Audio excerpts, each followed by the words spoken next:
bom dia. E aí, como foram as férias? Pois é, agosto, estamos aí, acho que há um mês, né? Então, provavelmente em setembro voltamos. Acho que na metade de setembro, né? Mas mesmo assim, 35%, depois mais um tanto em outubro, quer dizer, provavelmente todos juntos assim não nos veremos esse ano, né? Mas aos poucos. Enquanto isso, vamos tocando o barco por aqui. Espero então que tenha, dentro do limite possível, né, aproveitado essas férias. Nós estávamos vendo a crise da Primeira República. Tínhamos visto a questão da indústria, surto industrial, né? Depois da formação, o aparecimento da classe operária, setores médios. E estamos na aula 40. A aula 40 está na página 317 e no texto lá na página, começa na página 9. Então eu vou fazer o possível para seguir por esse nosso esquema aqui, tá bom? Que está nessa página aqui. Vocês sabem que devem fazer as atividades, mas sabem que tem lá o Zap. Então, perguntas, dúvidas podem ser feitas e tiradas por ali, tá?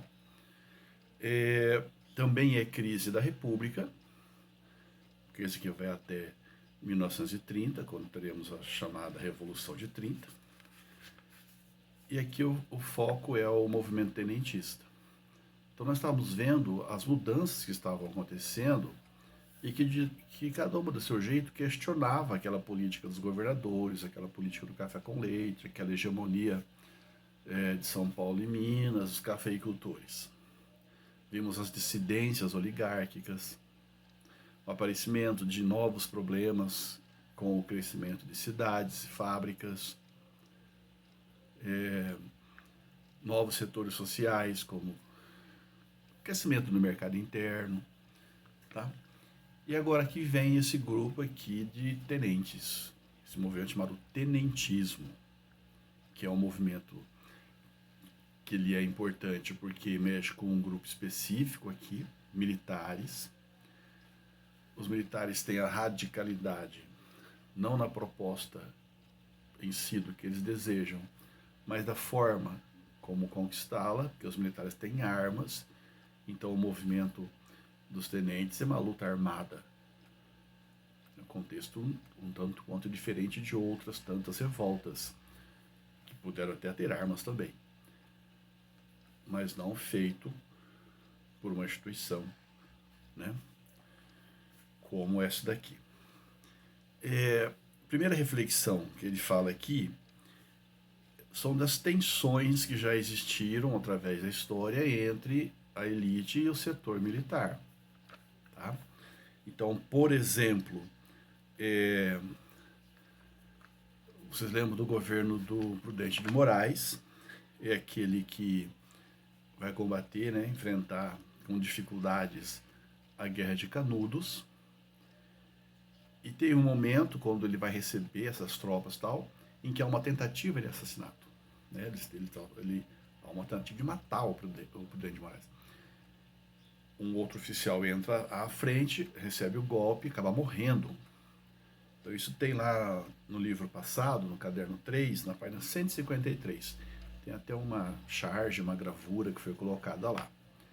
Então, muito possivelmente foi um soldado do grupo florianista, né, que tentou esse atentado, né, que fez esse atentado aí. Depois ele fala da campanha civilista. Você sabe, a campanha civilista é aquela que opôs o Rui Barbosa ao Hermes da Fonseca. O Hermes da Fonseca era um militar, tá?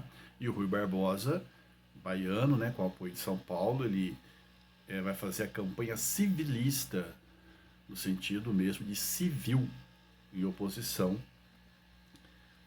ao Hermes da Fonseca, sobrinho lá do Marechal, que proclamou a República. E outros tantos momentos aí, se fôssemos ir lá para a época do Império, irmos lembrar de outros tantos movimentos. Então temos essa,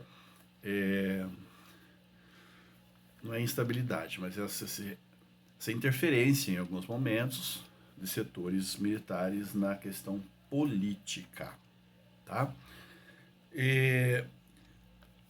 No caso, esse movimento chamado movimento tenentista, porque ele se refere principalmente aos oficiais de baixa patente.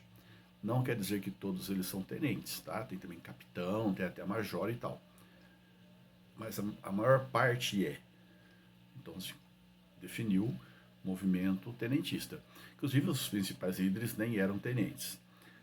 São jovens oficiais. Primeiro estão preocupados com as questões deles mesmos.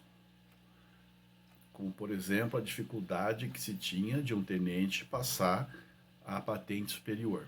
Se eu não me engano, é capitão.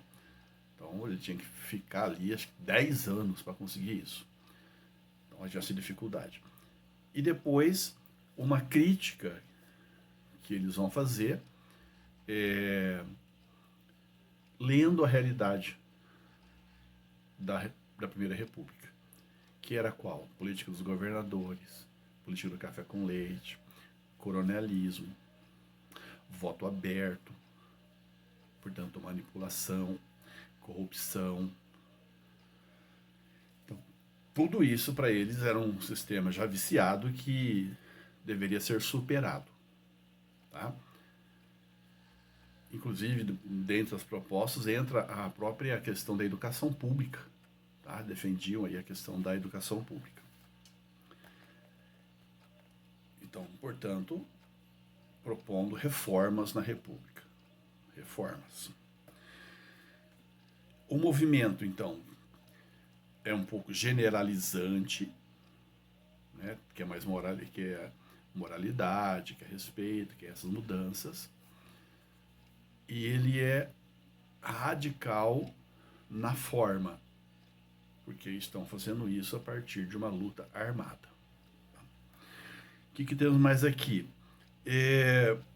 Apesar dos tenentes, dos militares de um modo geral, né, serem oriundos da classe média, então muito deles ali tem a cabeça da classe média, não é correto colocar que é o movimento da classe média.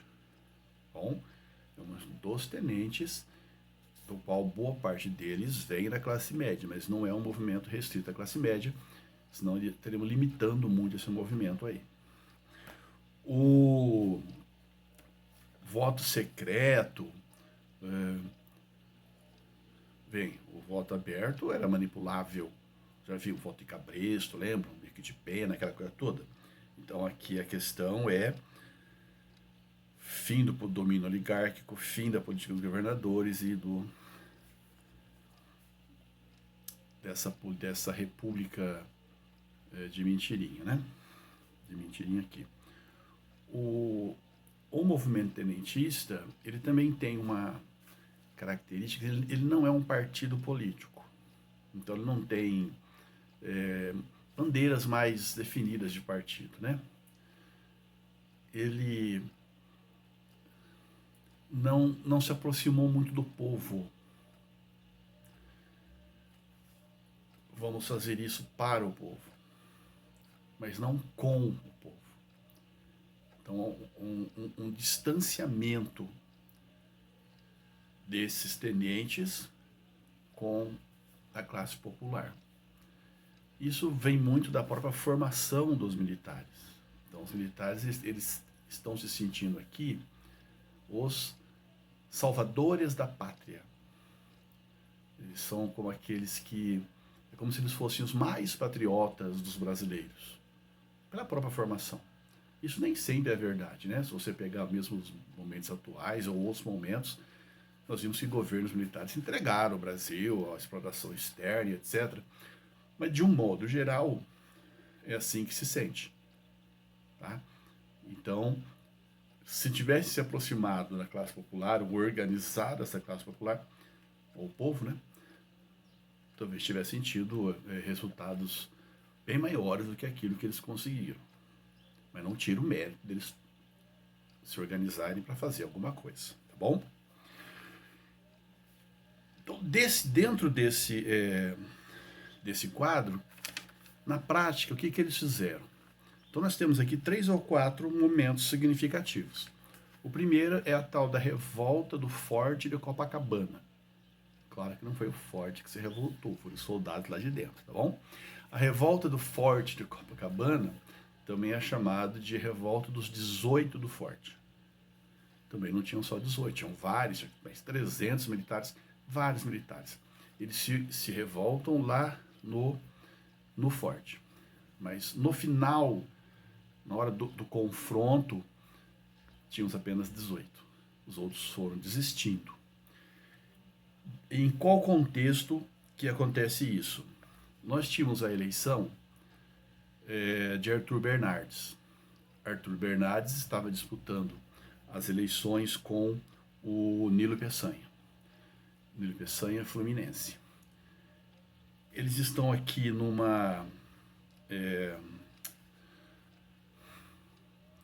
momento já de crise da política do café com leite. Tá bom? Há uma divisão entre São Paulo, Minas, que vem da disputa anterior, inclusive, ao governo, a essa disputa aqui. O que importa é que o Arthur Bernardes teria escrito algumas cartas ofendendo os militares. Tá? Essa ofensa aos militares pegou muito mal, obviamente, dentro do exército. Ou seja, boa parte do movimento tenentista nasce contra o governo de Arthur Bernardes. O Nilo Peçanha tinha apoio do Rio Grande do Sul, do Rio de Janeiro, de onde ele vinha, Pernambuco, Bahia e etc. O que importa é que o Arthur Bernardes, apesar disso tudo, ganha as eleições. Tá? Então, setores militares do exército vão falar assim, não pode.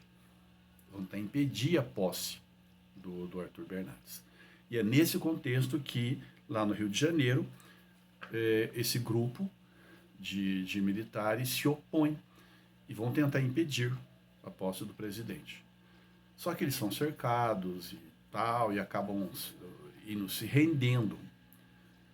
Até que 17 deles não se rendem, eles saem pela rua, lá pela orla de Copacabana, com as armas em mão. Recebem o apoio de muitas pessoas, inclusive de um civil que pega em arma também e faz parte da ideia de 18. Mesmo que há livros que questionam se era 19, se tinha, mas convencionou 18 do Forte. Eles vão ao tiroteio, e eles, boa parte deles acaba morrendo. Quer dizer, 2 dias praticamente isso aqui foi. Tá? Um dia de revolta, tal, mortos. Então por que foi tão importante? Primeiro pela radicalidade, armas. Mas porque tornou algo mais público. Ou seja, saiu do quartel. Né? Quer dizer, foram para as ruas. Então mostraram para a sociedade uma insatisfação de uma instituição tão importante contra aquele governo. Então, se tornar público foi praticamente o maior ganho, o maior destaque dos 18 do Forte. Tá bom? Tem várias fotos aí que mostram eles marchando lá, né, em praticamente uma fila, né, de lateralidade, assim, né, não de profundidade, indo assim, em direção à morte. Não impediram, obviamente, a posse, só que o Arthur Bernardes começa o governo dele dessa forma. Então, praticamente todo o governo dele, com raríssimos momentos ali de democracia, vamos chamar de democracia, liberdades.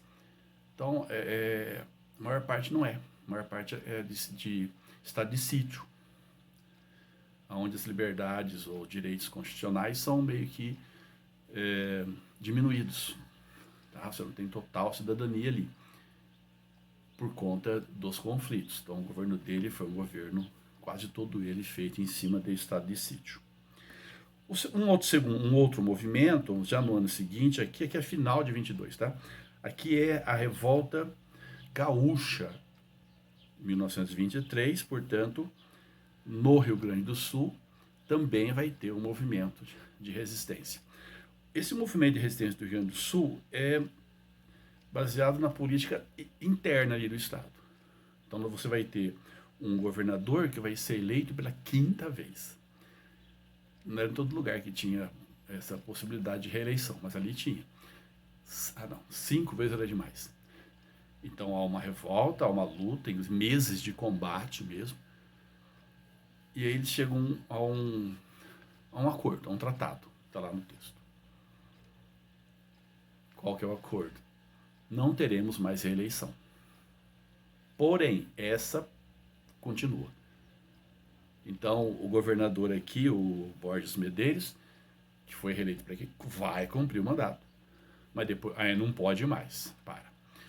Veja, aí muitos militares foram perseguidos, alguns fugiram, outros, depois do acordo, se adequaram, mas ficou ainda um clima, tá? Porque eles vão colocar isso também para a política federal, que também é meio que arranjado. Então, daqui a pouco, outro conflito vai se organizar no Rio Grande do Sul. Antes disso, em 1924, tem um conflito em São Paulo. Então, em São Paulo, um batalhão lá de militares, predominantemente tenentes, dominam o quartel, dominam a cidade, o governador vai embora, foge, e tentam, né, a partir daí, exportar esse movimento, que também não vai ter muito sucesso, porque o governo federal, Arthur Bernardes, ele cerca praticamente a cidade, ele cerca onde os revoltosos estão. Combate, tiro de canhão, bairros, as mais populares, né? O texto nosso cita, inclusive, o bairro do Brás, né? Na época de muitos operários, atingido pelos canhões. E eles acabam se entregando, mas muitos fogem, não se entregam. Eles fogem, saem de lá, formam uma coluna, que vai ser chamada Coluna Paulista. Coluna porque eles andavam nessa fila aqui. Liderados por um oficial chamado Miguel Costa. E eles vão em direção ao sul. Enquanto isso está acontecendo, lembra que eu falei que lá no Rio Grande do Sul a coisa acabou, mas não acabou totalmente? Pois é, estão se organizando. Em torno de um capitão do exército chamado Luiz Carlos Prestes, eles organizam outro grupo e marcham em direção a São Paulo. Então aquela coluna paulista vai se unir à coluna do Sul, gaúcha, ali nas proximidades de Foz do Iguaçu. Tem aquelas cataratas maravilhosas, não é isso? Pois é, ali eles se unem. E ali vai ser formado o que se chama de coluna Miguel Costa, Carlos Prestes. Miguel Costa, inclusive, não sei se ele era major, sei que ele era um pouco superior na hierarquia ao Carlos Prestes, que era capitão, mas na prática a liderança ficou com Luiz Carlos Prestes. E historicamente você vai muita dificuldade de encontrar coluna Miguel Costa, Carlos Prestes, vai estar lá coluna Prestes, porque ele acabou de fato sendo o líder. E essa coluna ficou famosa, porque se o Forte Copacabana tornou público, né? Essa aqui tornou nacional, quer dizer, eles percorreram o Brasil todo, na forma de coluna, a pé e tudo mais, falando contra a República dos fazendeiros, das oligarquias e, sobretudo, contra o Arthur Bernardes. E dentro desse movimento, no seu livro tem lá um mapa, nesse aqui, na 317, tem também um mapa. Você observa o caminho que eles fizeram aí. Então, imagina se você estivesse aqui na Europa, você está percorrendo vários países, né?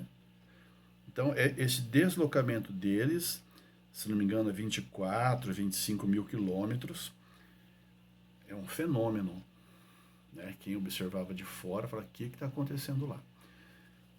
Eles praticamente nunca perderam, né? Fala que o grande mérito é que eles não perderam nenhuma batalha, também fugiam, se escondiam, faziam tal. Enfrentaram tropas dos estados, enfrentaram jagunços, né, que se misturavam com as tropas, né? Enfrentaram até os cangaceiros. Há uma história que diz que o próprio Lampião, chamado também de capitão, né? E ele até achava que era capitão, né? Depois percebeu que era uma manipulação, abandonou esse negócio de capitão. Mas teria sido convocado intermediado pelo padre Cícero a enfrentar o Luiz Carlos Prestes, o que não aconteceu, mas os canceiros acabaram também enfrentando a coluna, não o Lampião. E eles percorreram tudo. Então o próprio Luiz Carlos Prestes disse o que eles queriam. Tem uma entrevista muito legal dele com o Jô Soares, está lá na internet, porque o Prestes passou por muitas, hein? Mas morreu muito velho. Não muito velho, morreu velho, né? Para quem passou por tudo isso daqui. Então ele fala, queríamos mostrar o que o povo seria capaz de fazer, se pegassem armas, se lutasse por aquilo que é direito deles, tal. Mas de fato em nenhum momento eles organizaram o povo. Quando chega já no final aqui do governo do Arthur Bernardes, o movimento está se esgotando, está cansado, tá? E não tinha tantos apoios assim, a não ser ideológico, mas físico e tal. 1.500 pessoas, isso foi diminuindo também, essa coluna. Tá? O Luiz Carlos Prestes tinha um apoio da classe média também da cidade. A classe média que eu falo, intelectual, né, artística. Ele era chamado por elas de o Cavaleiro da Esperança, justamente por questionar o sistema que estava em curso. De qualquer forma, em 1927, já acabou o governo do Arthur Bernardes, o governo agora é de Washington Luiz, que vai ser o último, inclusive, dessa república. E é mais um motivo para que eles acabassem se exilando, né? Eles foram para a Bolívia, tem aqui um mapinha, ó, Bolívia. Na verdade, alguns foram também para o Paraguai, mesmo para a Argentina, mas a maior parte vai para a Bolívia. E vão aparecer um pouco mais à frente naquele processo de Revolução de 30. Mas aqui eles cumpriram o papel deles. Destaque, então, a Luiz Carlos Prestes, o Cavaleiro da Esperança, dentro aqui dessa revolta, tá? Tenentista. Por que não deu certo? Bom, não deu certo porque eles se distanciaram do povo, porque o seu programa era muito amplo e um pouco vago. Eles não perderam, vamos dizer assim, tá? Mas também não agregaram. E os militares também não estavam todos unidos a esse grupo. Não houve um movimento dos militares para derrubar esse governo, esse grupo de tenentes aqui. Mas vale a pena entender um pouco do tenentismo. E, inclusive, a figura do Prestes, que vai aparecer mais à frente no governo Vargas, tá? Então, veja, os tenentes, grupos militares, exército, operários, setores médios, dissidências. Então, aquilo que parecia, né, uma tranquilidade das oligarquias do café de São Paulo e Minas já não é assim. O leite já derramou. Duas questõezinhas básicas lá na 318. A primeira, uma citação da Aspásia Camargo. Em tempos de forte turbulência republicana, o ano de 1922 converteu-se em marco simbólico de grandes rupturas e da vontade de mudança. Por exemplo, Semana de Arte Moderna, 22, o Levante Comunista, que começa em 22, lá, Forte Copacabana, a criação do Partido Comunista, também, né, nesse momento, e ainda a conturbada eleição presidencial, sepultaram a República Velha e inauguravam uma nova época. Pode-se afirmar que a situação descrita decorre sobretudo. Já é logo a questão A, né? Forte crescimento urbano, nós falamos inclusive do crescimento urbano, das fábricas, do mercado interno e das classes médias. Está aí também. A D fala em descontentamento generalizado dos oficiais. Nós falamos que era generalizado, tá? Tanto que não falamos tenentes. Postura progressista das elites. Não, né? Estamos até esperando que um dia aconteça essa postura progressista das nossas elites, mas parece que ainda não conseguimos chegar lá. Muito pelo contrário. A elite nossa é muito conservadora, tal como a classe média. D. Crescimento vertiginoso da industrialização e da classe operária. Calma. Tivemos a formação da classe operária, greve geral de 1917, tudo isso. Mas um crescimento vertiginoso já é demais. E influência das vanguardas artísticas europeias e norte-americanas. Nesse caso aqui, que estamos vendo, também não tem nada a ver. De qualquer forma, então, a alternativa A, de Afonso. A B, digo 2, publicação das cartas falsas, lembra lá do Arthur Bernardes, ele fala que não foi não, viu? Não foi o que eu escrevi, mas ficou como se fosse. Atribuídas a um candidato à presidência da República, que eu já falei o nome,